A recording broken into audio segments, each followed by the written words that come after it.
qui de droit? Ça ira haut, cette affaire. Très haut. Non, mais... Je suis à peine réveillée, déjà je t'entends vous péter. Tu ne changeras jamais, mon pauvre papa. Bonjour toi-même. Oui, mais là, il y a de quoi vous péter, je te jure. Et que t'as encore fait, pauvre papa, toujours victime? Ce qu'on a fait, tu vas voir qu'il n'y a pas de quoi rire. C'est la voiture. La voiture que j'ai achetée la semaine dernière pour profiter de ma trêve. La première voiture de ma vie. Ne me dis pas qu'on t'a volé. Volée? On ne risque pas de me la voler. Quoi, elle est encore pas mal, elle a quoi, 8, 9 ans? 11. Mais vas-tu t'expliquer à la fin? Ce matin, il faisait à peine jour. Ta mère ronflait tellement fort que ça m'a réveillé. Alors je me suis dit, tiens, je vais aller aux champignons. Je me lève, je me lave, je me rase, je vais faire pipi, je m'habille. Après, papa, s'il te plaît, la voiture. Je bois mon café, je prends mon cahier, mes bottes, mon bâton, je sors, je traverse le village, j'arrive au garage, un garage que j'ai fait construire exprès, juste assez large, 2 mètres, 25 cm de chaque côté, et qui m'a coûté cher. Oh là là, qu'est-ce qu'il m'a coûté cher. Et c'est du coué sur la voiture? Pas du tout, il est toujours là. Mais au beau milieu de la porte, là, au bord de la route, Quoi? une porte, une énorme porte kilométrique, en vrai granit, comme dans le temps, avec son bonnet rouge bien enfoncé sur sa tête. On aurait dit le commandant Cousteau, en plus gros, bien sûr. Et avec ça, l'air de me dire, j'y suis, j'y reste, viens ici, si tu as un ordre. Et tu ne peux plus sortir la voiture? Eh non, tant qu'il y aura cette satanée bombe, où veux-tu que je la fasse passer? Ça doit bien pouvoir s'arranger. Tu n'as qu'à demander à celui qui l'a mise. Tu n'as qu'à demander à celui qui l'a mise. Et tu sais qui c'est, toi, celui qui l'a mise? Figure-toi que ce n'est pas un bonhomme qui l'a mise. C'est les ponts et chaussées. Et les ponts et chaussées, c'est pas un être humain. C'est une administration. Tu comprends ça? Pas du tout. Dis-moi plutôt ce que tu penses de la douillette que maman m'a achetée. Quoi? Ah, ta robe de chambre. Tu m'as appelé ça comment? Une douillette, c'est comme une robe de chambre. En plus confortable, plus douillette, si tu préfères. Ça? Elle ne te refuse rien quand même. Si c'était pour moi, elle ne ferait pas ton dépense. Mais, ma foi, c'est vrai qu'elle te va bien. Tu serais presque jolie là. Plein de choses, ça me donne une idée. Toi, file ta vie.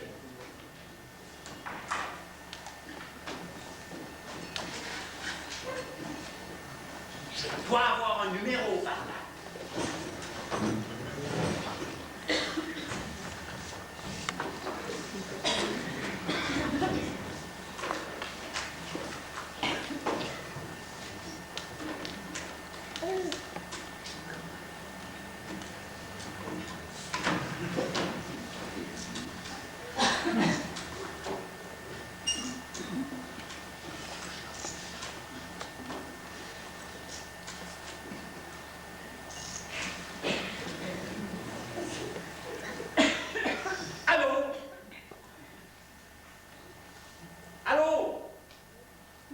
C'est toi, Milou?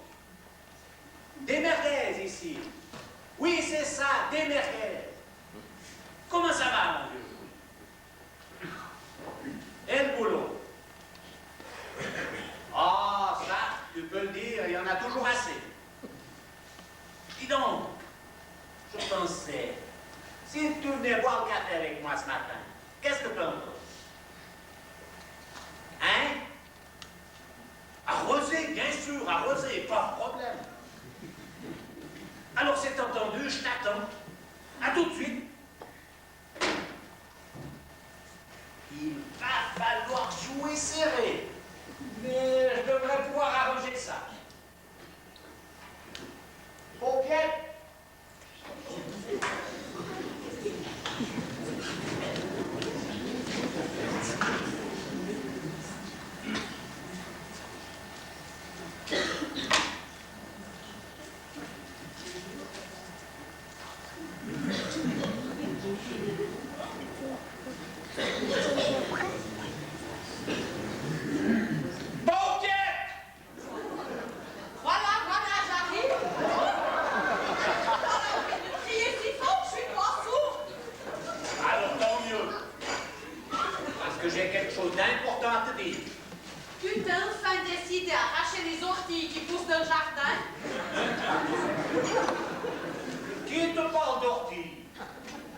D'abord, moi, les orties, je les arrache pas, je les cultive.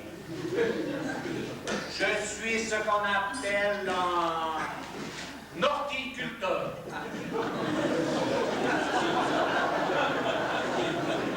Il s'agit de ta fille. Un rien?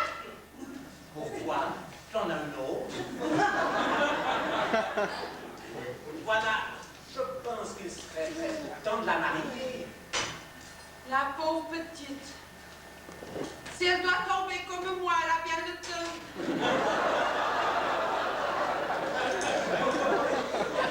Elle se mariera toujours assez vite. Mais quel âge ça lui fait? Elle a eu 36 ans le mois dernier. 36? C'est le bon moment. Faut pas y aller par 36 chemins. On va la marier et elle enverra 36 chandelles. Tu peux me dire si t'as quelqu'un vu? Ah, mais bien sûr, sinon tu ne me parlerais pas. On peut savoir qui c'est? Mystère et boule de billard. Tu le sauras plus tard, quand il aura fait sa demande. Est-ce que tu peux m'énerver avec tes énigmes? Je t'énerve, mais quand j'y serai en bas au boulevard des Allongés, tu me remettras. Écoute, ça fait bientôt 40 ans que tu me promets, puis t'es toujours là. Et ça tombe.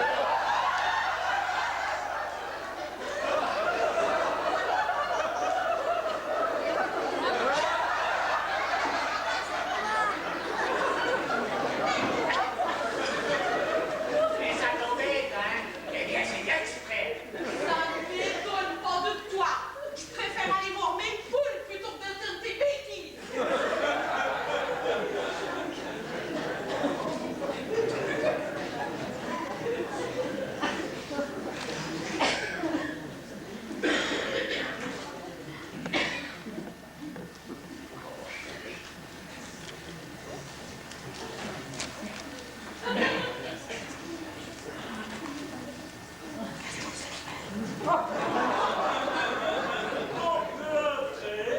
Ah, c'est pas mon vieux bidou.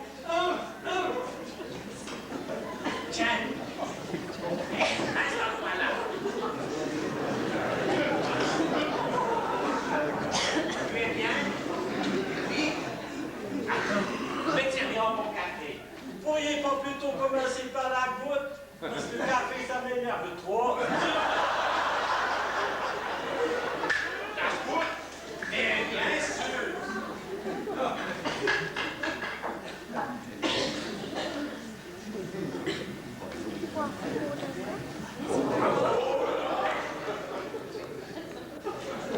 Voilà. Alors, ça va? La santé? Bon.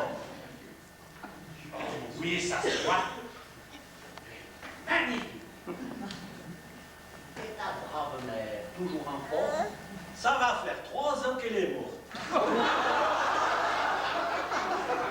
Sans date, je veux dire, ça alors, je n'ai même pas su. Et qu'est-ce qui lui est arrivé? Elle avait attrapé la grippe. La grippe? Oh, si c'est de la grippe, c'est pas bien grave.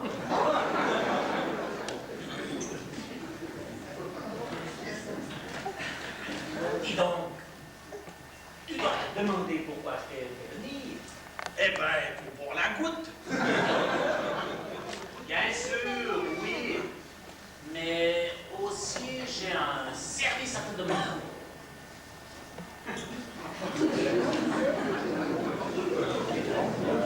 Oh là là!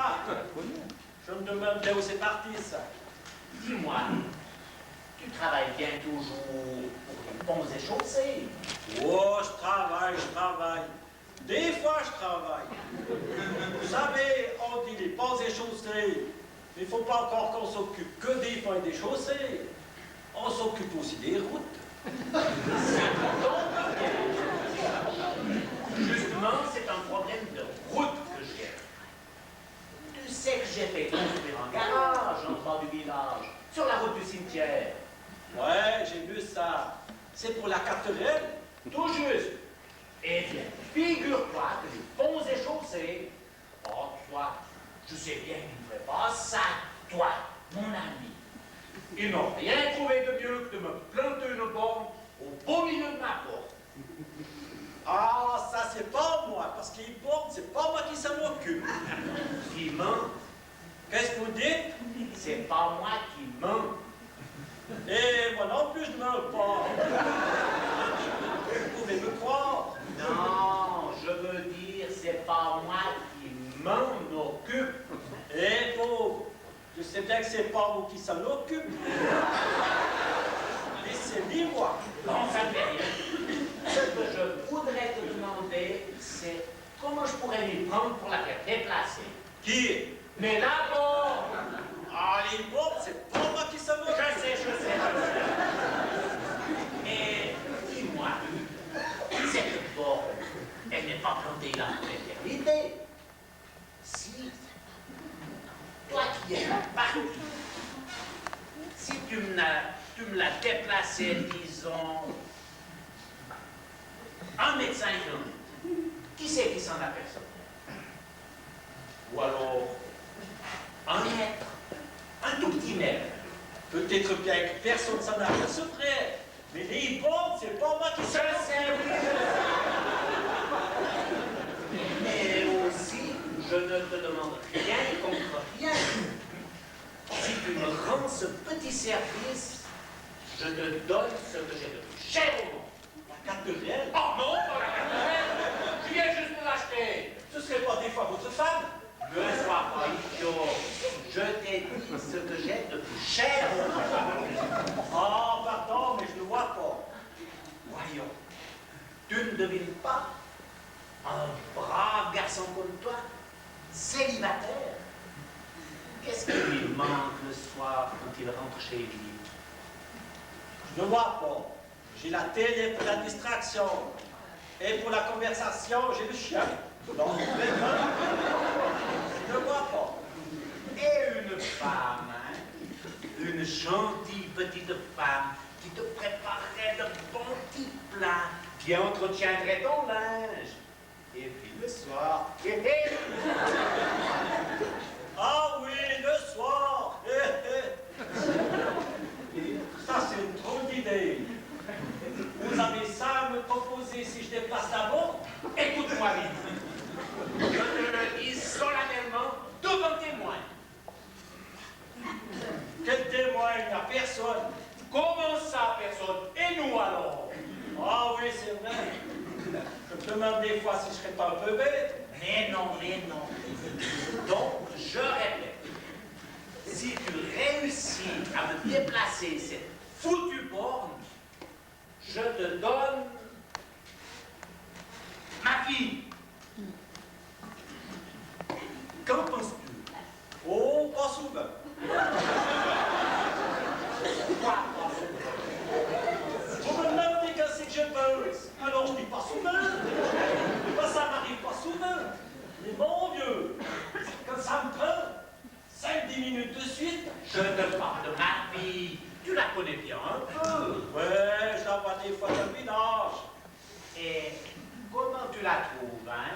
Oh, mais je ne la cherche pas.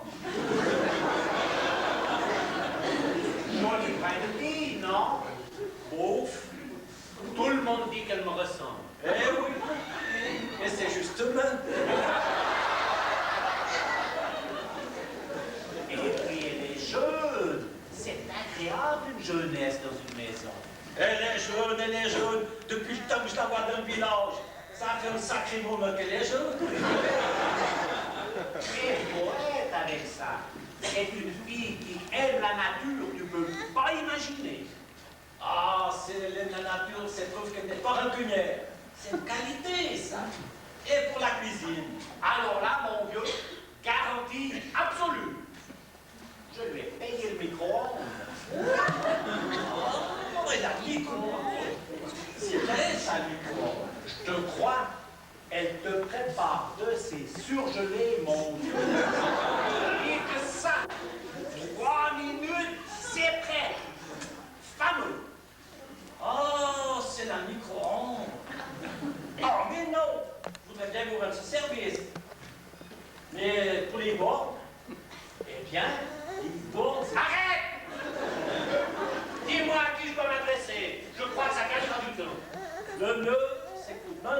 l'ingénieuse. À qui? À mademoiselle Sailette. C'est l'ingénieuse, chef de district pour les ponts et chaussées. Une femme? C'est une femme qui est le chef chez vous? Pauvre pays. Ça ne m'étonne pas que les routes soient toutes biscornues. Et toi, ça ne te fait rien d'être commandé par une femme? Oh, moi, ça ne me fait pas rien d'être commandé par une femme. Pour autant qu'elle ne donne pas d'ordre, par exemple ça. Et tu crois qu'elle serait d'accord pour déplacer la route? Oh, ça m'étonnerait. Elle est têtue comme une bourrique. Elle vous dira 7 km 14. Il manque une 100 000 km 13. Là, pour déplanter l'hiver, elle ne bougera pas. Tu crois qu'elle va me dire ça? Sûr de sûr. Et puis moi, je vais vous dire, même s'il n'y avait pas la borne, la 4 vous ne pourriez ni la rentrer ni la sortir. Et pourquoi ça? Parce que pour manœuvrer, vous êtes obligé de traverser la route, non? Et qu'est-ce qu'il y a au milieu de la route? Une ligne blanche continue. Je le sais, c'est moi qui l'ai peinturé. On a reçu 34 tonnes de peinture jaune au pont chaussées. Alors l'ingénieuse, elle nous a dit, on n'a pas assez de place pour conserver tout ce stock. Et puis ça va s'abîmer, et je me ferai taper sur les doigts. Alors elle m'a dit, mettez-moi des lignes blanches jaunes partout, il n'y en a pas. Et vous en mettez partout? Oh, partout, partout. Moi j'en ai surtout dans les lignes droites. Parce que c'est beaucoup plus simple à faire. Tandis que dans les virages, il faut tenir comme de la cour. Et puis dans les lignes droites, ça fait plaisir aux gendarmes. Mais dis-moi de venir de loin, Et en plus, elle est même pas droite, la ligne jaune. Elle est pleine de zigzags. c'est à cause de l'hockey. Oui, des fois j'ai des crises de hockey. Alors quand je fais la peinture sur la route, ça fait... Exact. Mais c'est lui qui continue. Vous n'avez pas le droit de la couper. Laisse-moi sortir ta voiture. Et tu vas voir si je vais me gêner pour la couper. Ta ligne continue. Qu'elle soit blanche, jaune ou de n'importe quelle couleur. En attendant, tu vas aller dans le bureau de ton ingénieuse. Et tu lui diras qu'il faut qu'elle vienne me voir tout de suite. Et si elle ne veut pas, tu lui diras qu'il faut, parce que j'étais gravement malade. Et le docteur, il a dit qu'il fallait m'économiser. Qu'est-ce que c'est votre maladie? Vous n'avez pas l'air bien malade. Pas malade. Si un jour tu as l'infarctus comme moi, tu verras si tu n'es pas malade. Oh, vous avez l'infarctus et vous êtes passé au travers. Qu'est-ce que tu crois? Je ne suis pas comme ceux qui se laissent tordre par une simple grippe, moi. De toute façon, si je lui dis qu'il y a eu un problème, elle viendra tout de suite l'ingénieuse. Comme elle dit toujours, moi je suis un homme de terrain. Alors, vas-y tout de suite. Et surtout, ne lui parle pas d'abord. Oh, ça risque pas parce qu'il va... Allez, où?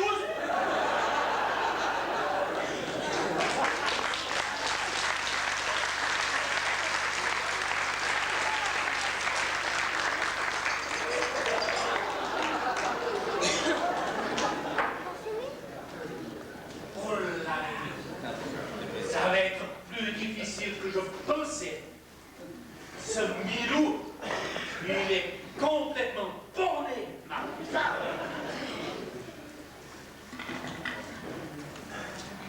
Devine qui vient nous faire une petite visite ce matin. Hector le Gagnou, monsieur le syndic. Alors, mon brave Desmerguez, comment allons-nous? Ton brave Desmerguez, il va comme il peut. Et c'est pas parce que tu es le syndic que je suis ton brave. Rappelle-toi que je t'ai connu comme ça, et que tu étais déjà un fameux lascar. Je m'en souviens bien. Mais dites, on m'a appris que vous aviez été bien malade. Alors, je suis venu prendre des nouvelles de votre santé. Et puis aussi, j'ai quelque chose à vous dire. Pour la santé, tu aurais pu t'économiser le déplacement. Parce que moi, je vais pas voter pour toi. Vous avez bien fait. Si tout le monde avait voté pareil, qu'est-ce qu'il aurait eu comme voix, mon Si c'est que ça, je vais pas voter pour vous non plus. Enfin, ça fait plaisir de voir que vous êtes toujours en forme. Pourtant, j'ai entendu dire que vous aviez fait un infarctus du myocarde. Parfaitement. Un infarctus du... comme tu as dit. Vous avez sûrement beaucoup souffert. Ça, tu peux le croire. Ça a dû vous faire une belle peur, ma pauvre Madame Desmarais. Peur? Mais de quoi j'aurais eu peur? Ce qui était plus embêtant, c'est que ça l'avait mis d'une humeur de chien. Il râlait 3 fois plus que d'habitude. C'est surtout ce gros plâtre à la main qu'il a eu.